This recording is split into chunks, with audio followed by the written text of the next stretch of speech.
Que el Señor nuestro Dios bendiga con toda bendición espiritual y también bendiciones físicas a todos mis hermanos y hermanas que están siguiendo estas lecciones.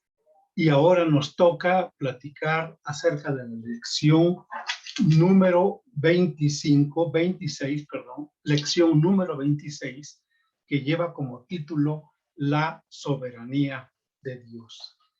Quiero leer junto con ustedes, si me lo permiten, el Salmo 24, que dice de la siguiente manera: de Jehová es la tierra y su plenitud, el mundo y los que en él habitan, porque él la fundó sobre los mares y la afirmó sobre los ríos.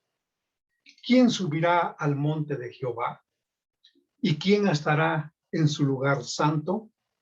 El limpio de manos y puro de corazón, el que no ha elevado su alma a cosas vanas, ni ha jurado con engaño.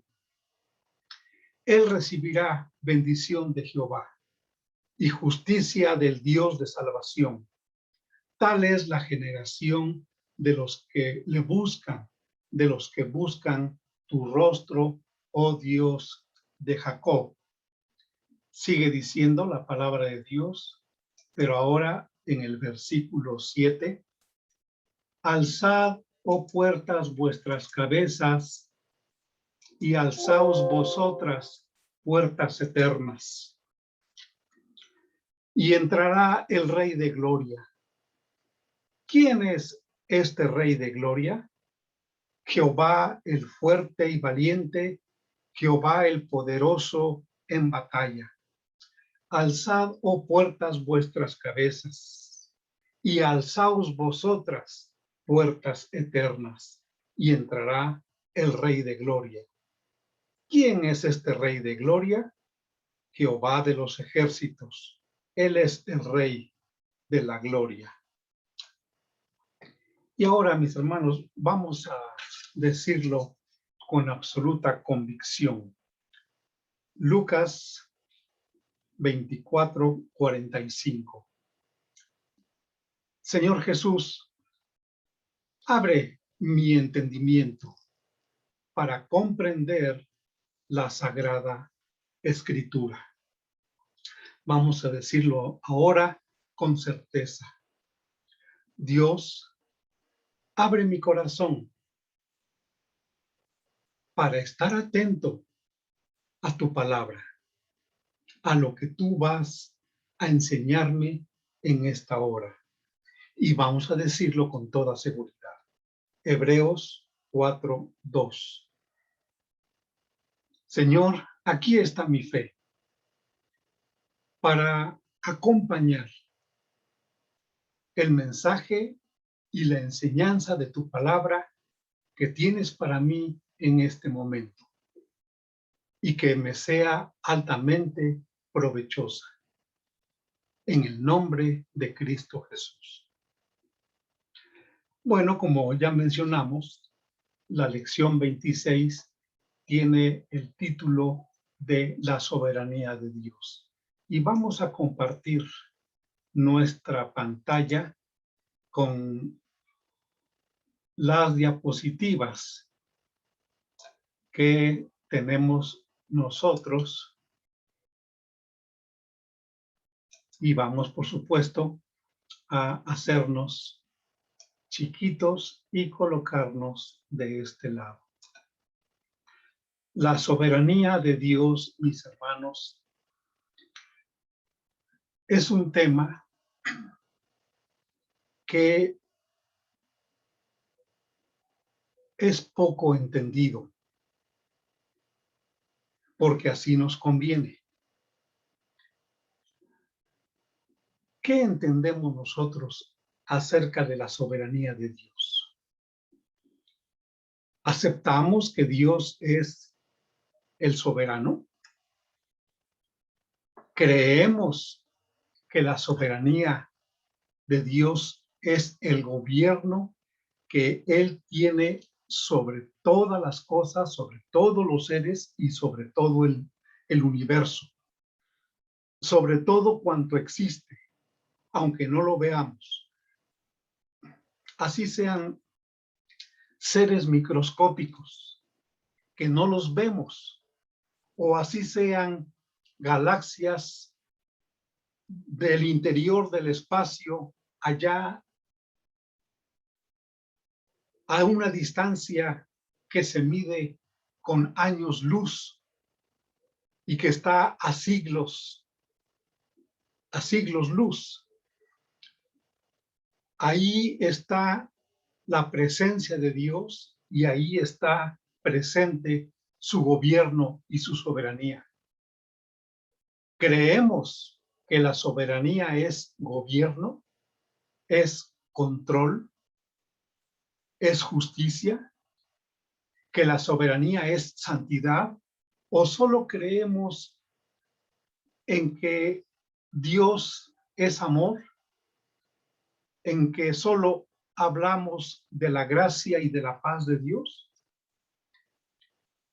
porque el mismo Dios que estableció los límites de todo cuanto existe, que lleva un control perfecto y un gobierno absoluto entre los sistemas solares que forman las galaxias con los miles y miles de soles y de lunas que hay. Dios tiene un perfecto control sobre todo eso. Y por supuesto, aquí mismo en la tierra, Dios estableció los límites al mar. Y ustedes se preguntarán quizá, bueno, pero entonces, ¿por qué los tsunamis? ¿Será acaso que el tsunami no es más que una manifestación de lo que en un tiempo fue también mar y que el hombre ha estado viviendo mar adentro y ha secado una gran cantidad en lo que ahora son las playas, pero que el mar, al mostrarse como un tsunami, es como el deseo, el anhelo, el gusto de querer regresar a lo que antes eran sus límites que Dios había puesto? No lo sabemos. Lo que sí sabemos es que de todos modos, en los tsunamis, en las grandes tempestades marítimas, en las mareas altas, en las mareas bajas, en todo lo que tiene que ver con la profundidad del mar y con todos sus habitantes y su vegetación, Dios tiene un perfecto control sobre todo ello. Mis hermanos, quizás sea necesario que de esta lección tengamos cuando menos 3 presentaciones con el título de la soberanía de Dios. Pero es menester también que hablemos de la soberanía de Dios y el libre albedrío. Y esto no es demasiado. También podemos abordar la soberanía de Dios y las doctrinas de oposición a la soberanía de Dios, ¿sí? Pensamientos de hombres, la ciencia o la pseudociencia o la falsa ciencia que trata de establecer y de determinar su propio pensamiento y sus propias pruebas, dicen ellos, y se oponen a lo que es la soberanía de Dios, en donde hacen una cadena extensa de causas y efectos, pero que para nosotros Dios es la causa número 1 y Él va a llevar hasta el final el desarrollo de toda la historia de la tierra, de los cielos, de todo cuanto existe. Dios lo va a llevar a su destino final. Y nosotros, como cuerpo de Jesucristo, estaremos viviendo gloriosamente en la presencia de Dios y gozándonos eternamente con Él. Muy bien, pero ¿qué les parece a ustedes si definimos, como suelen hacerlo algunos hermanos, lo que es la soberanía? La soberanía de Dios es su derecho absoluto para gobernar y disponer de la obra de sus manos conforme a su voluntad. Su soberanía es poderosa, sabia e infinita, pero además su soberanía es justa y misericordiosa. Y nos falta agregarle ahí, por supuesto, que en todo lo que es el contenido y el conocimiento de la soberanía de Dios, que es todo Dios, también está, por supuesto, en su esencia, el amor de Dios. Esto no lo descuidemos, porque aun cuando Dios, en un acto libre de su soberanía, eh, hace cosas que a los ojos humanos muchas veces son catástrofes o verdaderas tragedias, o a nivel de familias son fallecimientos de seres queridos o enfermedades, o a nivel mundial a toda la población, como es el virus que está afectando a miles y miles de personas y que está llevando a la muerte a cientos y miles también de personas. No nos olvidemos que en todo eso, mis hermanos, está la soberanía y el amor de Dios. Está la soberanía y la presencia de Dios. Está la soberanía y la sabiduría de un Dios justo y misericordioso. Es la soberanía, la libertad de Dios sin ningún tipo de restricción exterior. Es decir, no hay ninguna oposición, por más que exista, pero ante Dios, ante los ojos de Él y ante todo lo que es su infinito poder, no hay nadie que pueda oponérsele o poner una restricción a las decisiones que Dios está tomando día con día. ¿Por qué? Porque Él es libre para actuar como Él quiera, mis hermanos. Como Dios quiere, así puede actuar, porque nadie puede decirle por qué lo haces. No hay ninguna limitación, pero Él solo actúa en conformidad con su carácter.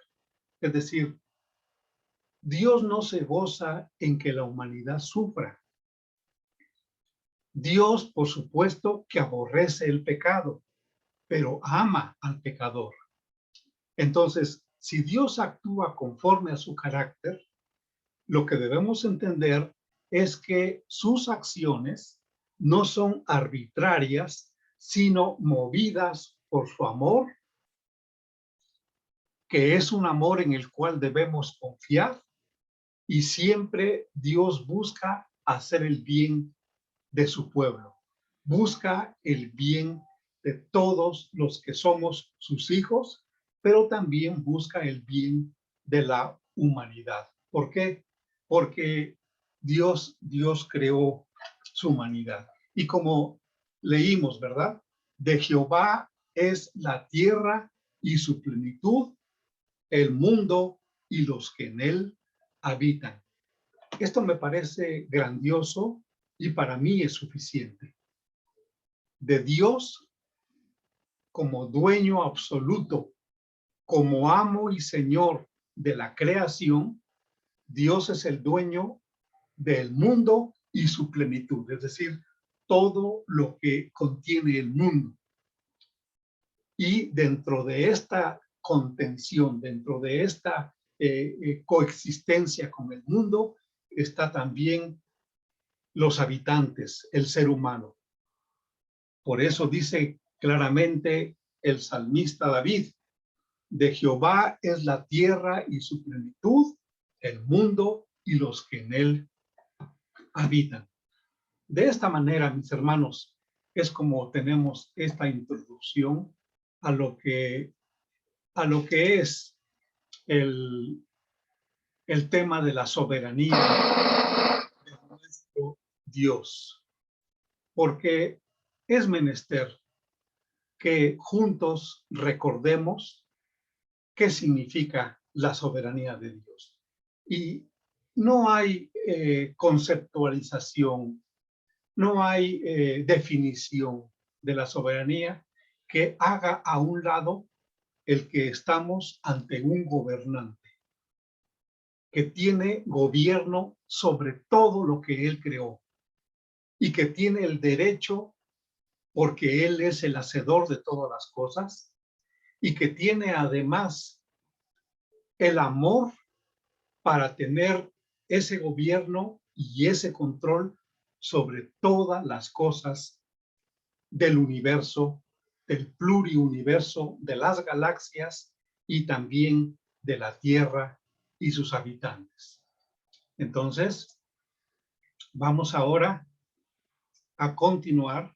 Me hago para este lado y dice nuestra lección que tanto el hebreo Adón, vuelvo a repetir, tanto el sustantivo hebreo Adón como el sustantivo griego Kyrios significan Señor. Y el sustantivo Adón es la raíz de un nombre que Dios tiene para sí, que es el nombre Adonai. Miren ustedes qué interesante. La palabra Señor, el sustantivo Señor, que tanto en hebreo Adón como en el griego Kyrios, significan no solamente Señor, sino se extiende a significar también soberano. Entre otras, también significa amo, también significa dueño, también significa propietario, pero también significa soberano. Entonces, el Señor es la palabra que describe en su raíz el significado de soberano. Y por eso nuestro Dios es nuestro Señor, pero también es nuestro soberano.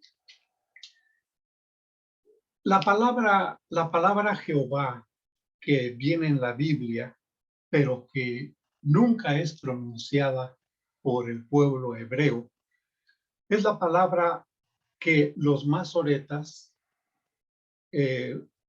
tomaron de lo que conocemos como el tetragramatón divino, porque esto es lo que conforma el nombre de Jehová.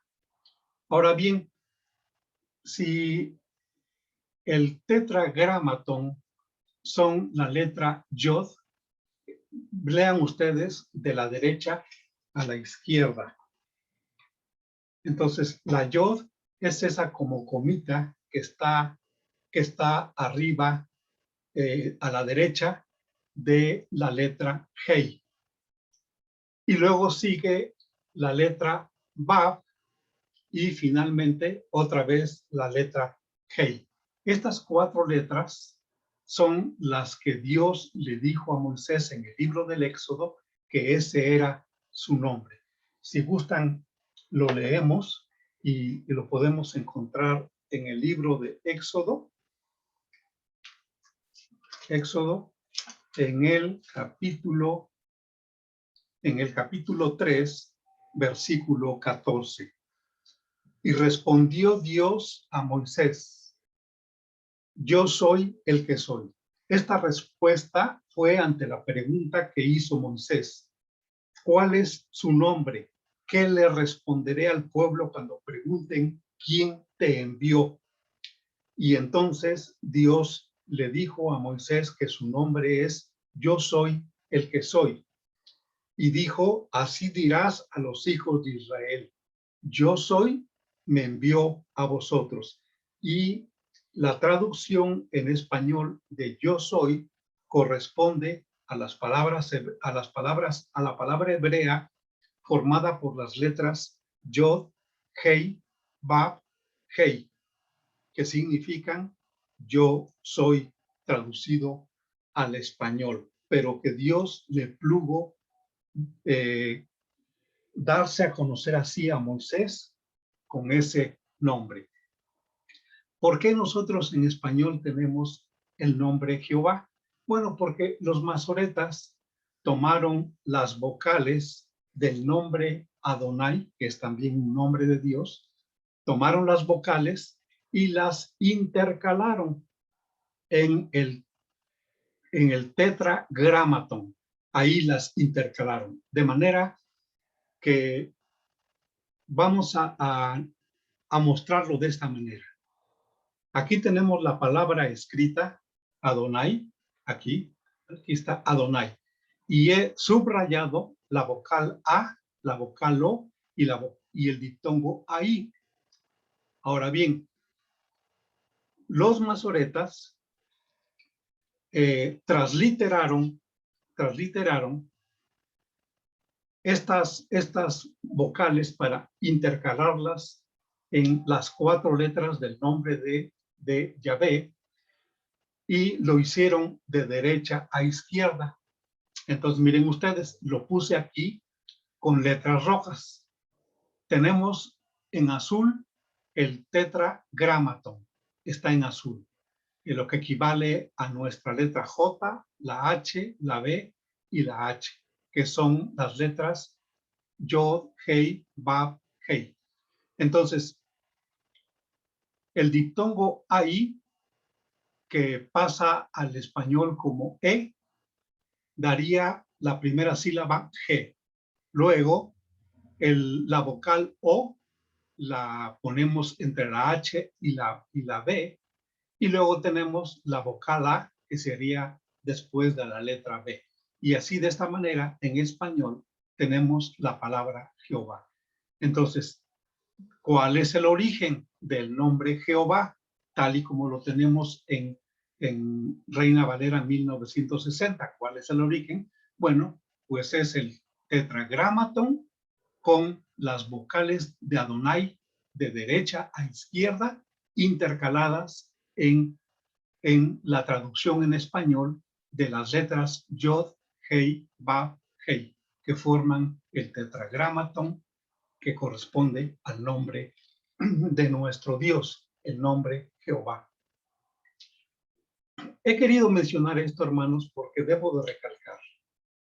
Soberano corresponde y equivale al nombre Señor.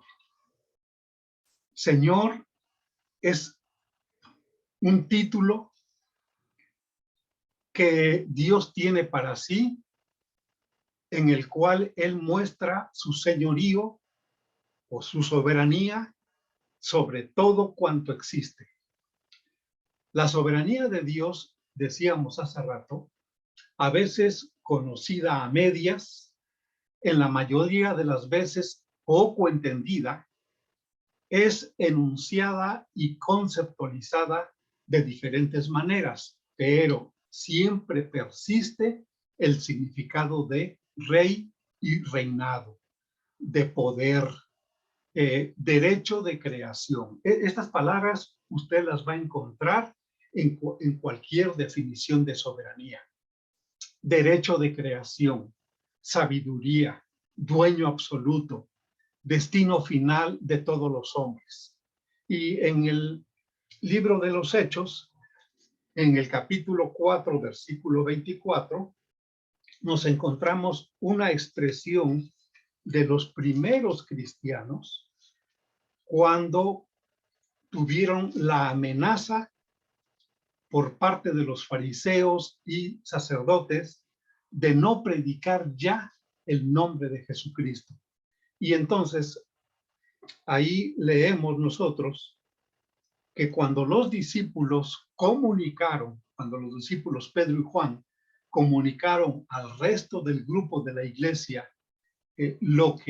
la amenaza que habían recibido por parte de las autoridades religiosas, entonces el pueblo cristiano dice el versículo 24, y ellos, habiéndolo oído, alzaron unánimes la voz a Dios y dijeron, soberano, y agregan la palabra Señor. ¿Para hacer qué? para ser más enfáticos, más afirmativos. Ahora, déjenme decirles que la palabra soberano en griego corresponde a la palabra despotes, pero su significado es de señorío, su significado es de amo, de dueño, de propietario, o del jefe, vamos a decirlo así. En el caso de la familia, el padre de familia es llamado el ecodespotes, porque la palabra eco, el sustantivo eco, significa casa y despotes significa señor. Entonces, el soberano es el señor de toda la casa. Vamos a decirlo así, el señor de todo el sistema ecológico, de todo el universo, de todo lo que es la creación de Dios. Ese es el soberano, ese es nuestro Señor. Tú eres el Dios que hiciste el cielo y la tierra, el mar y todo lo que en ellos hay. Que por boca de David tu siervo dijiste, ¿por qué se amotinan las gentes y los pueblos piensan cosas vanas? Se reunieron los reyes de la tierra y los príncipes se juntaron en uno contra el Señor y contra su Cristo. Porque verdaderamente se unieron en esta ciudad contra tu santo Hijo Jesús, a quien ungiste. Se unieron Herodes y Poncio Pilato con los gentiles. Fíjense ustedes, entendemos que gentiles era el ejército romano, y el pueblo de Israel, la misma nación en donde Cristo nació, es la misma nación, el mismo pueblo que se une para darle muerte a nuestro Señor Jesucristo. Pero la iglesia cristiana, la iglesia primitiva, entendía perfectamente el concepto de soberanía y dice, para hacer cuanto tu mano y tu consejo habían antes determinado que sucediera. Es decir, el designio de la voluntad de Dios había determinado desde antes que sucediera esto que le hicieron a Jesucristo. Tu mano y tu consejo habían antes determinado. Estos decretos de Dios que los vamos a encontrar como consejos, que lo vamos a encontrar como hechos determinados en la Biblia, estos decretos son los que están anunciados desde antes de la fundación del mundo en el corazón de Dios, porque Él es el autor de toda la historia. Y dice el versículo 29, y ahora, Señor, mira sus amenazas y concede a tus siervos que con todo denuedo hablen tu palabra. Y claro, mientras tú, Señor, acompañas el mensaje de tu palabra con prodigios, con señales, con milagros, para que la gente vea y conozca que tú eres el Dios Todopoderoso. Entonces, así vamos a encontrar en pasajes claves lo que significa la soberanía de Dios.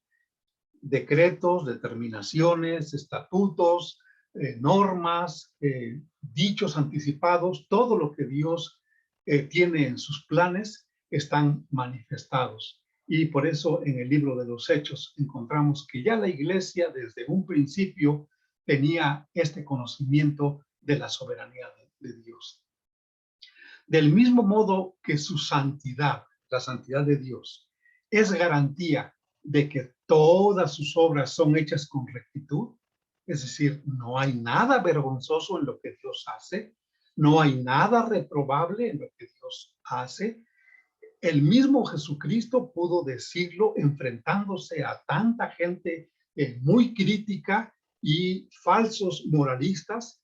Él pudo enfrentarse y decirles, si yo tengo algún pecado, señálenmelo, díganme en qué he pecado y por qué quieren matarme si yo no he cometido pecado. Entonces, pero a ver, díganmelo ustedes, los desafío a que me lo digan. Y claro, la gente, hombres perversos, guardaron silencio porque vieron la perfecta presencia de Dios en Jesucristo. Jesucristo Dios ahí estaba desafiándolos para ver que le señalaran algún error, algún pecado en su vida. Pero no, su santidad es garantía de que todo lo que Jesucristo hace, todo lo que Dios hace, son cosas rectas, son cosas honestas. Todo es hecho en rectitud. De la misma manera que la santidad garantiza la rectitud en todas las cosas que Dios hace, también su poder absoluto, su omnipotencia, es garantía de que sus planes perfectos para el curso del universo y el destino del hombre, lo que debe quedar asentado, hermanos, es que Dios lo va a realizar. Dios lo va a llevar a cabo en todo el desarrollo, en todo el curso de la historia. Dios tiene el poder, el omnipoder, omnipotente, tiene todo el poder para llevar a cabo todo cuanto está en su mente y en sus planes. Ahora bien, quede pues establecido, mis hermanos, que aunque el hombre lo apruebe o lo rechace, aunque el hombre lo quiera o lo deseche, ningún ápice, ninguna cosita minúscula, microscópica de la soberanía de Dios le es despojada. Se equivocan quienes dicen que ante la realidad el hombre, cuando rechaza la soberanía de Dios, despoja a Dios de su soberanía. Imposible, hermanos. No hay nada que el hombre pueda hacer porque entonces el hombre sería más soberano que Dios y esto es impensable, es inimaginable. Entonces, quede pues dicho que el hombre lo apruebe o lo rechace, lo quiera o lo deseche, ningún ápice de la soberanía de Dios le es despojado a Dios de su soberanía. Es una mentira que en la medida en que se niegue esta realidad de la soberanía de Dios, Dios quedará despojado de su sabiduría, de su soberanía. Porque entonces imagínense, hermanos, si la gran mayoría de hombres se oponen a la soberanía de Dios, y aún los cristianos, hoy ya vamos a entrar a eso, aún los cristianos nos oponemos a la sabiduría de Dios, a la soberanía de Dios. La anunciamos y la predicamos y la clamamos a los cuatro vientos, pero nuestro corazón no hace lo que la soberanía de Dios pide que hagamos. Pero ahorita vamos con más detalle a ese punto. Quede pues asentado, hermanos, que es una mentira que en la medida en que el hombre niegue la realidad de la soberanía de Dios, Dios queda despojado de esa soberanía. No hay poder humano, ni todos los hombres juntos, ni todas las razas unidas, aunque renuncien y rechacen y desconozcan la soberanía de Dios, hermanos, un día van a doblar la rodilla. ¿Por qué? Porque solamente hay dos tipos de personas en el mundo. Solamente hay dos grupos de personas en el mundo. Los que, por amor a Dios, voluntariamente de nuestro corazón, doblamos nuestra rodilla delante del Señor. Doblamos nuestra rodilla delante de Dios y de su Espíritu Santo.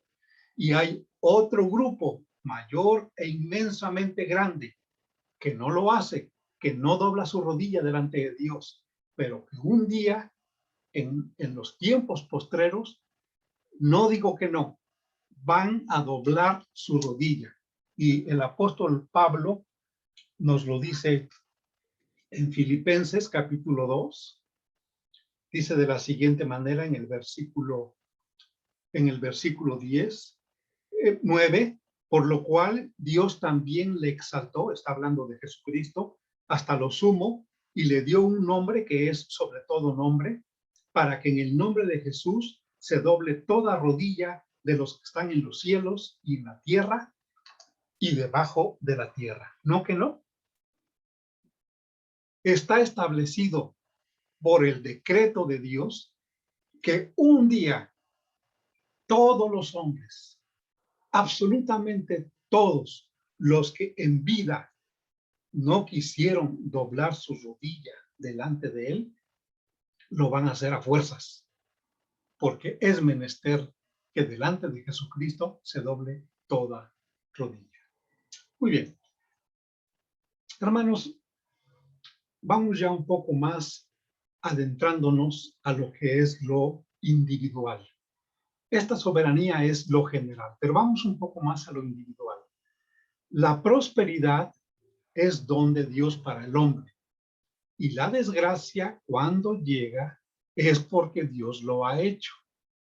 Leemos lo que dice Job, capítulo 1, versículo 21. El libro de Job, capítulo 1, versículo 21. Dice la palabra de Dios de esta manera. Y dijo Job, desnudo salí del vientre de mi madre, y desnudo volveré allá. Jehová dio, y Jehová quitó. Sea el nombre de Jehová bendito. Es decir, Dios da, y Dios, cuando le place, quita. Dios pone, edifica, y cuando le place, derriba. Con Dios podemos esparcir y podemos recoger y podemos derramar con Dios. Pero también Dios puede llevarnos a una crisis financiera, económica, en donde no tengamos ni un peso siquiera para comprar algo de alimentos. Pero sépanlo ustedes, hermanos, que en su soberanía, su presencia no nos va a faltar.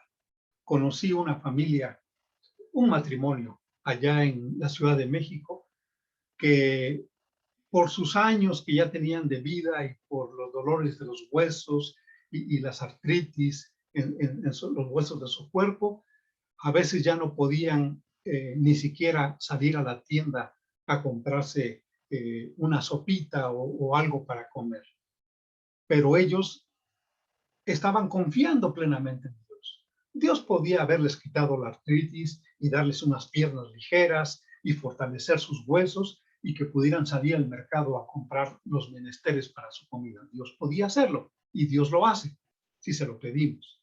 Pero en estos casos Dios quería y Dios quiso tenerlos así, pero saben ustedes que agregada a ese dolor, agregado a esa tristeza, agregado a esa situación de enfermedad, Dios también agregaba el que había personas que le llevaban alimento a este matrimonio de ancianitos. Hermanos nuestros, que sin proponérselos o decir, este lunes se toca a ti, el martes te toca a ti, no, no, no, no. Dios movía corazones el día de más necesidad, el día preciso. Dios movía entendimientos, Dios movía manos hacia los bolsillos para sacar dinero y hacer las compras, etcétera, etcétera. Y no faltaba personas que les acercaban a los hermanos hasta su propia casa, en la puerta de su casa, ahí mismo llevaban, y cuando ya llevaban la comida preparada, hasta se sentaban a comer con ellos. ¿Por qué? Porque esa es la soberanía de Dios. Más en lo individual, eso es lo que Dios hace por sus hijos y lo hace por mucha gente. Pero Dios deja claro y deja asentado que Dios da y Dios quita, como lo dice Job, y dice Jehová dio y Jehová quitó. Y agrega esta frase gloriosa: sea el nombre de Jehová bendito. Y luego dice el capítulo 2, versículo 10. Dice de la siguiente manera. Tristemente está hablando con su esposa, con su propia esposa. Job le dice, porque la mujer le dijo, ¿aún retienes tu integridad? ¿Aún retienes tu integridad? No te creo. Maldice a Dios y muérete. Así le dijo la esposa de Job a Job. Y entonces Job le dijo, como suele hablar cualquiera de las mujeres fatuas. Fíjense que no le dijo a ella fatua, porque es una grosería tremenda, tremenda, por la que uno puede irse al infierno. Es una grosería tan espantosa que Jesús dijo, el que le diga fatuo a su hermano será culpable de juicio. Entonces, no le dijo fatua, le dijo, estás hablando como suelen hablar las mujeres fatuas. Ajá. No que tú lo seas. Una cosa es que permanezca en ti la fatuidad, una cosa es que tú de tu propia naturaleza hables como una mujer fatua, y otra cosa es que dadas las circunstancias en donde acabas de perder a tus hijos, en donde acabamos de perder todas nuestras propiedades y en donde ves a tu marido que le salen los gusanos del cuerpo, que esto explica por qué tú estás hablando como suelen hablar las mujeres fatuas. Y sigue diciendo Job, ¿qué? ¿Recibiremos de Dios el bien y el mal no lo recibiremos? En todo esto no pecó Job con sus labios. Entonces, así sea la prosperidad, hermanos, o así sea la desgracia, la estrechez económica o la abundancia económica o la gran cantidad de bienes que recibamos de Dios, eh, o la exigua cantidad de bienes que recibamos de Dios, apenas y lo necesario, con una camita para dormir, una mesita en donde podamos juntarnos a tomar los alimentos, una estufita en donde se pueda uno guisar los alimentos, con su debida tanque de gas para que podamos tener ahí la lumbre, etcétera, aunque sea lo mínimo, pero en todo eso, hermanos, viene de Dios. Todo eso está bajo el control de Dios. Por esa razón, debemos insistir, hermanos, en que la soberanía de Dios está cargada en su esencia, lleva el amor de Dios para con la humanidad y para con sus hijos. Vamos a subir un poquito aquí, así de esta manera. En el libro de Job, el capítulo 5, del versículo 17 y 18, vamos a encontrar una gran verdad. Job capítulo 5, versículo 17 y 18. He aquí, dice Job, bienaventurado es el hombre a quien Dios castiga. Por tanto, no menosprecies la corrección del Todopoderoso, porque Él es quien hace la llaga y Él la vendará. Él hiere y sus manos curan. Uno se pregunta, pero entonces, ¿las dos cosas vienen de Dios? Sí, hermanos. El cristiano nacido de nuevo, que conoce la Escritura, que entiende un poquito de la Sagrada Escritura, no acepta la existencia de un dualismo. ¿Qué significa dualismo? A que lo malo se le atribuye al diablo y lo bueno se le atribuye a Dios. Por lo tanto, eso hace que la gente que cree en esto cree en la coexistencia de dos seres de igual nivel de poder, y que además hasta diríamos que el diablo entonces tiene más poder de Dios, porque en todo el mundo predomina el mal, porque en todo el mundo las obras malas son mayores en gran cantidad y además en esencia, en naturaleza de la obra mala, son mucho mayores que las obras buenas, que algunos cristianos torpemente lo atribuyen a Dios. Ah, es que de Dios viene todo lo bueno y del diablo viene todo lo malo. Nada. No hay ninguna autoridad del diablo sobre las cosas. El único que tiene autoridad es Dios, mis hermanos, y borra de tu mente y de tu corazón la existencia de ese dualismo, porque solamente creemos en Dios como soberano.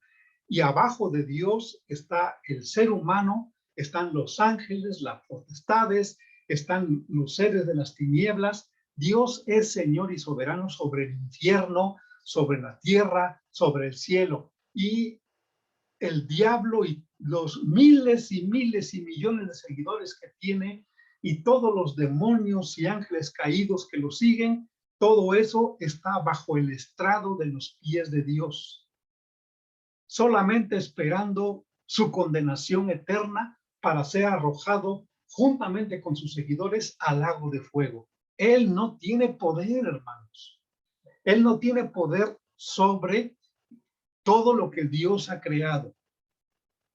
Así que no es que lo malo venga del diablo y lo bueno venga de Dios. No, todo viene de Dios. Y Job lo dice de esa manera, ¿no? Job lo dice, que nada más recibiremos de Dios lo bueno y lo malo no lo recibiremos de ninguna manera. ¿Por qué? Porque Dios tiene el control sobre las cosas malas y Dios tiene el control sobre todas las cosas buenas. Entonces, aquí bienaventurado es el hombre a quien Dios castiga. Por tanto, no menosprecies la corrección del Todopoderoso. Fíjense qué palabras de Job, ¿no? Del Todopoderoso. ¿Se refiere a quién? Al soberano Señor, al amo y dueño absoluto de todo lo que existe.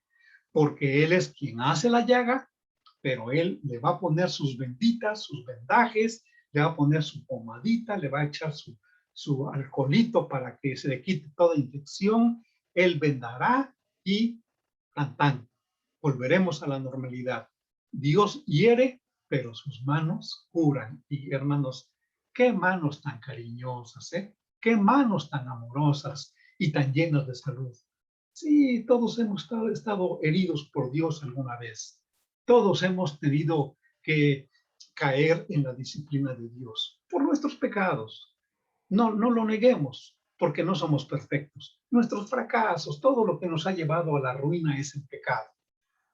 Pero ahí están las manos de Dios dispuestos a restaurar nuestra vida, los que creemos en la restauración, por supuesto, porque hay cristianos, entre comillas, que no creen que Dios restaura las vidas de sus hijos. Pero bueno, los que sí creemos en la restauración, creemos en que las manos de Dios nos curan de todo lo que padecemos. Dice el libro de Lamentaciones, capítulo 3, versículo 37 al 39. ¿Quién será aquel que diga que sucedió algo que el Señor no mandó?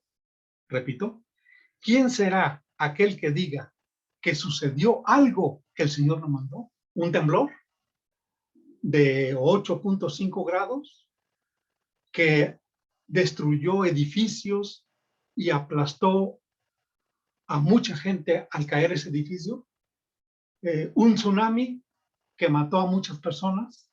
¿El coronavirus, el virus del COVID?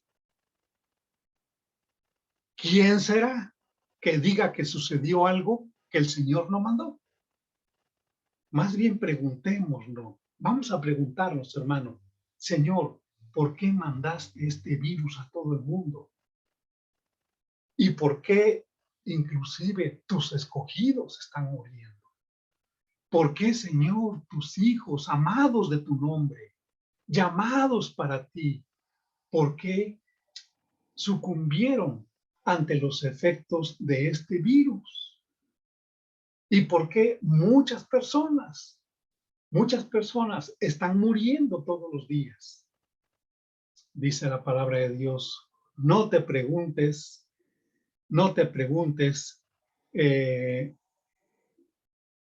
qué sucedió, algo que el Señor no mandó. De la boca del Altísimo no sale lo malo y lo bueno.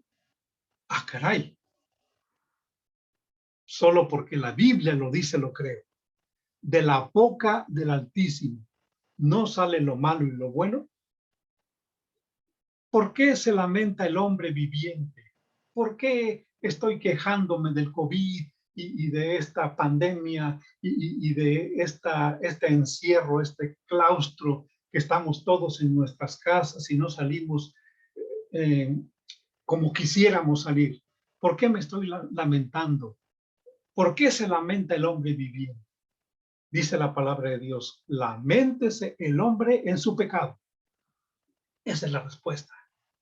Hermano, en lugar de que estés quejándote y diciendo, ay Señor, ya quítanos este virus, ay Señor, ya quítanos esta pandemia, mejor dile al Señor, confesando tus pecados, y prometiéndole a Dios que te vas a apartar de ellos, dile al Señor, Señor, lamento este pecado que tengo. Lo lamento, Señor. Me duele en el corazón la culpa de este pecado. Por favor, perdona mis pecados. Límpiame de toda mi maldad.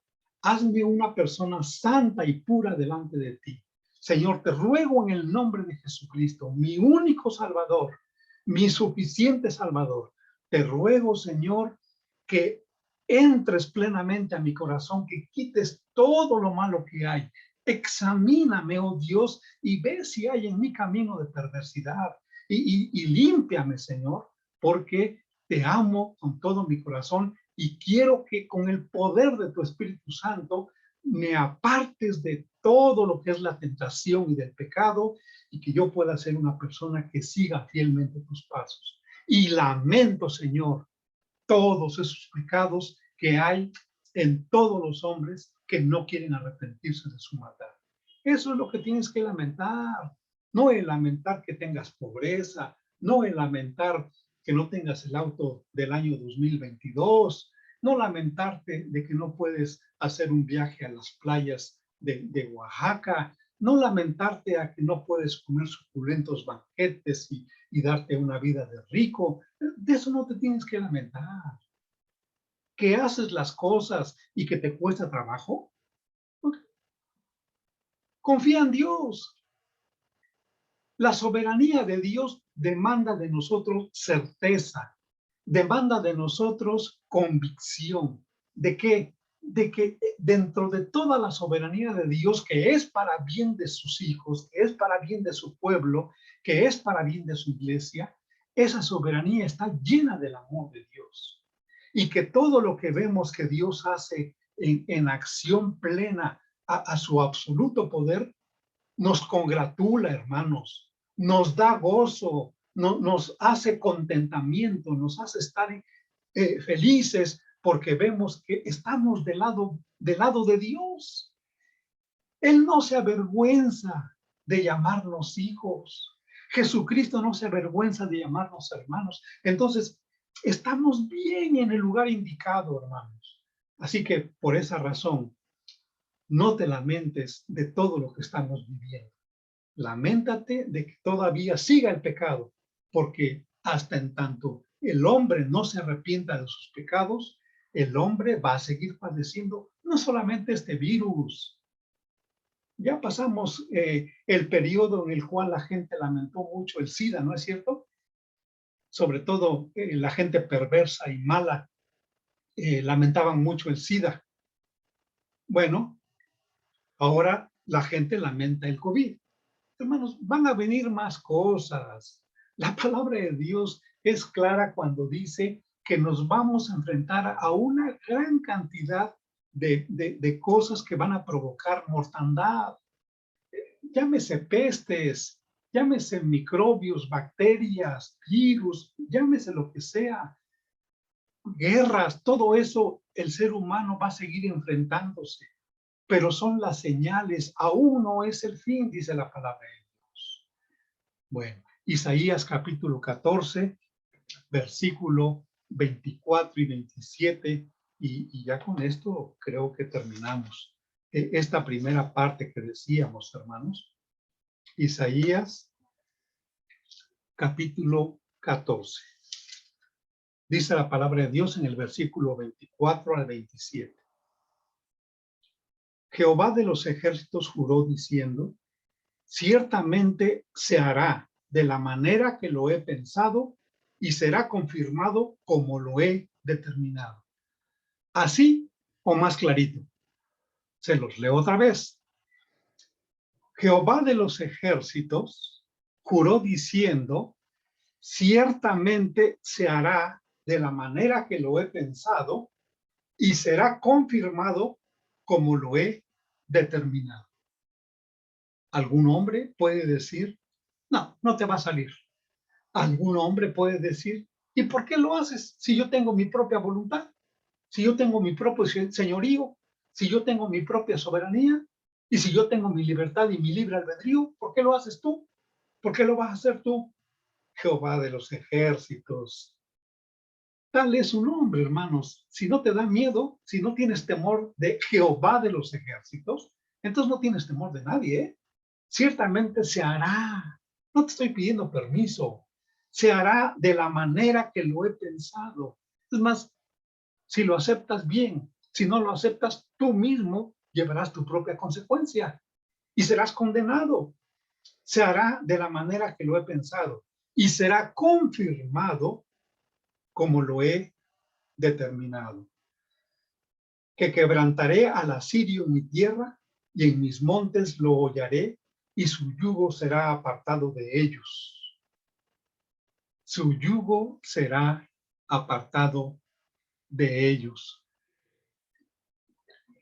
Dice la palabra de Dios, porque Jehová de los ejércitos lo ha determinado. ¿Y quién lo impedirá? Y su mano extendida, ¿quién la hará retroceder? Versículo 27. Porque Jehová de los ejércitos lo ha determinado. ¿Y quién lo impedirá? Y su mano extendida, ¿quién la hará retroceder? Entonces, Isaías capítulo 14, versículo 24 y versículo 27 es lo que hemos leído. Hermanos, yo creo que hemos de terminar, pero les recuerdo, hermanos, que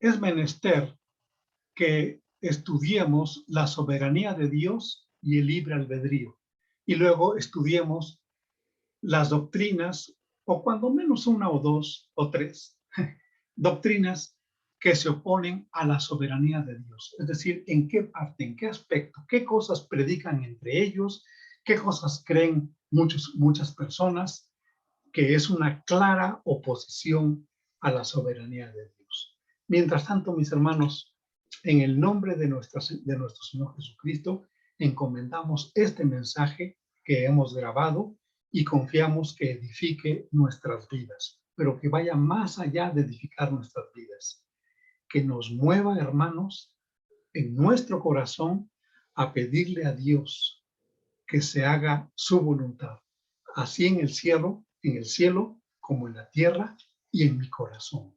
Señor, quiero hacer tu voluntad aquí en mi corazón. Verdaderamente quiero que tú seas amo absoluto, Señor absoluto, soberano Señor, aquí en mi corazón. No, no es posible, Señor, es impensable, es inimaginable, Señor, que yo crea que el sol, que es muy, muy grande, magníficamente grande, tú lo controlas con toda facilidad y permites que siga siendo un fuego vivo cuya luz llega en 8 minutos acá a la tierra. Señor, no es posible que tú tengas control sobre ese astro tan gigantesco que es el sol y que mi corazón se niegue a ser tuyo, a que tú seas soberano sobre mi corazón. Así que me rindo a ti, Señor. Te amo con todo mi corazón. Y vamos, mis hermanos, ahora a dejar de compartir para que podamos hacer una breve oración.